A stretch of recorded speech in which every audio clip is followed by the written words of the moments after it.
देवशयनी एकादशी व्रत कथा पूजा विधि। देवशयनी एकादशी पर यह काम न करें वरना हो जाएंगे कंगाल। देवशयनी एकादशी हिंदू धर्म का एक बहुत ही अधिक महत्वपूर्ण व्रत है।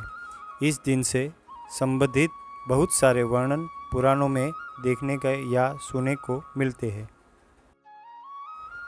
पुराण के अनुसार इस दिन से भगवान श्री विष्णु पाताल लोक में निवास करते हैं। भगवान विष्णु का यह निवास 4 माह के लिए होता है, जिसे हम चातुर्मास के नाम से जानते हैं। ऐसा माना जाता है कि जगत की सुरक्षा के लिए राक्षसों एवं दैत्यों का अंत करने के लिए भगवान विष्णु ने अनेक रूप धारण किए। दैत्य शंखचूड़ का नाश करने के बाद भगवान विष्णु निद्रा में चले जाते हैं एवं 4 माह के अंतराल के बाद ही भगवान विष्णु का शयन समाप्त होता है। इन 4 माह तक भगवान विष्णु श्री सागर में शैया पर शयन करते हैं, जिस दौरान कोई भी धार्मिक कार्य जैसे विवाह या अन्य कोई कार्य नहीं किए जाते हैं।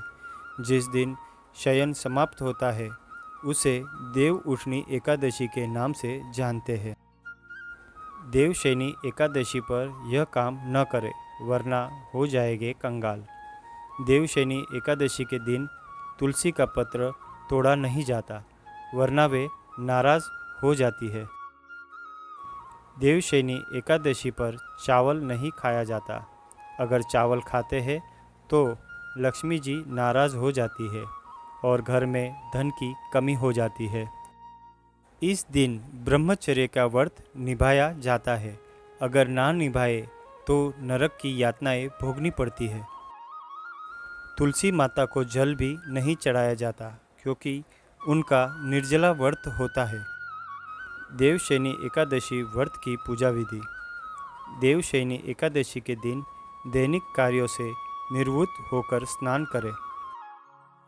पूजा स्थल पर भगवान श्री विष्णु की मूर्ति की स्थापना करें तथा पंचामृत से भगवान की प्रतिमा को स्नान कराएं। इसके बाद पूर्ण श्रद्धा भाव के साथ भगवान विष्णु का ध्यान करें एवं फल, फूल, धूप, दीप से भगवान की पूजा करें। इसके बाद एकादशी व्रत कथा सुननी चाहिए एवं अंत में भगवान विष्णु की आरती करके प्रसाद बांटना चाहिए। देवशयनी एकादशी व्रत के दिन नमक का सेवन नहीं किया जाता। देवशयनी एकादशी व्रत कथा। देवशयनी एकादशी के पीछे पुराणों में एक कथा प्रचलित है। बहुत समय पहले की बात है। सूर्यवंशी कुल में मानधाता नाम का एक चक्रवर्ती राजा हुआ करता था। वह बहुत ही महान, प्रतापी, उदार तथा प्रजा का ध्यान रखने वाला राजा था। उस राजा का राज्य बहुत ही सुख समृद्ध था। धन धान्य भरपूर मात्रा में था। वहाँ की प्रजा राजा से बहुत अधिक प्रसन्न एवं खुशहाल थी, क्योंकि राजा अपनी प्रजा का बहुत ध्यान रखता था। साथ ही वह धर्म के अनुसार सारे नियम करने वाला राजा था। एक समय की बात है, राजा के राज्य में बहुत लंबे समय तक वर्षा नहीं हुई, जिसके फलस्वरूप उसके राज्य में अकाल पड़ गया, जिससे कि राजा अत्यंत दुखी हो गया। क्योंकि उसकी प्रजा बहुत दुखी थी, राजा इस संकट से उबरना चाहता था। राजा चिंता में डूब गया और चिंतन करने लगा कि उससे आखिर ऐसा कौन सा पाप हो गया है। राजा इस संकट से मुक्ति पाने के लिए कोई उपाय खोजने के लिए सैनिकों के साथ जंगल की ओर प्रस्थान करते हैं। राजा वन में कई दिनों तक भटकता रहा और फिर एक दिन अचानक से वे अंगिरा ऋषि के आश्रम पहुँचे। उन्हें अत्यंत व्याकुल देख अंगिरा ऋषि ने उनसे उनकी व्याकुलता का कारण पूछा।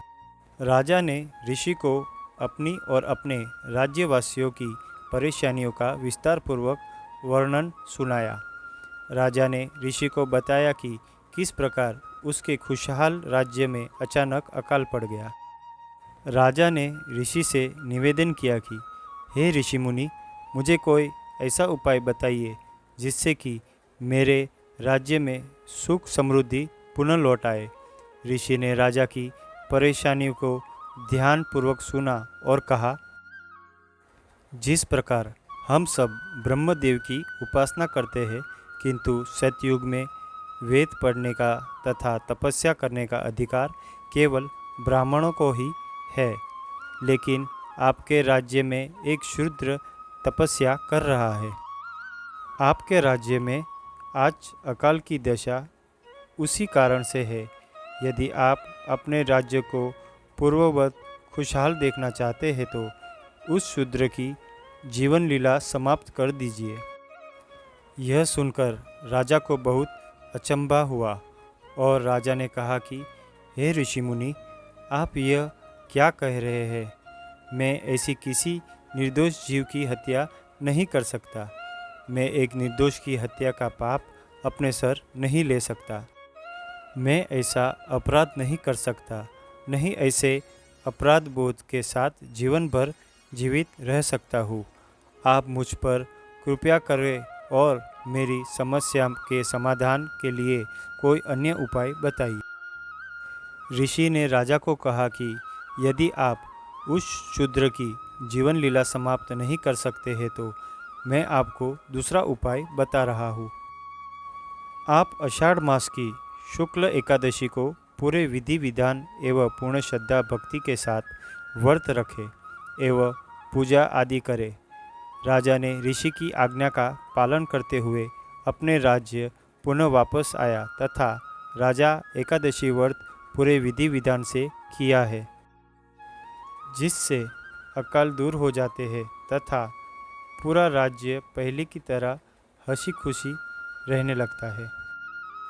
ऐसा माना जाता है कि एकादशी व्रत सभी व्रतों में उत्तम होता है एवं इसकी कथा सुनने या सुनाने से भी पाप का नाश होता है। तो मित्रों, आपको ये देवशयनी एकादशी व्रत की कथा कैसी लगी, ये प्लीज़ कमेंट के द्वारा बताइए। आपके किसी भी प्रश्न एवं सुझाव का स्वागत है। कृपया शेयर और लाइक करें और मेरी श्याम वचन चैनल से जुड़े रहने के लिए सब्सक्राइब करें। नमस्कार।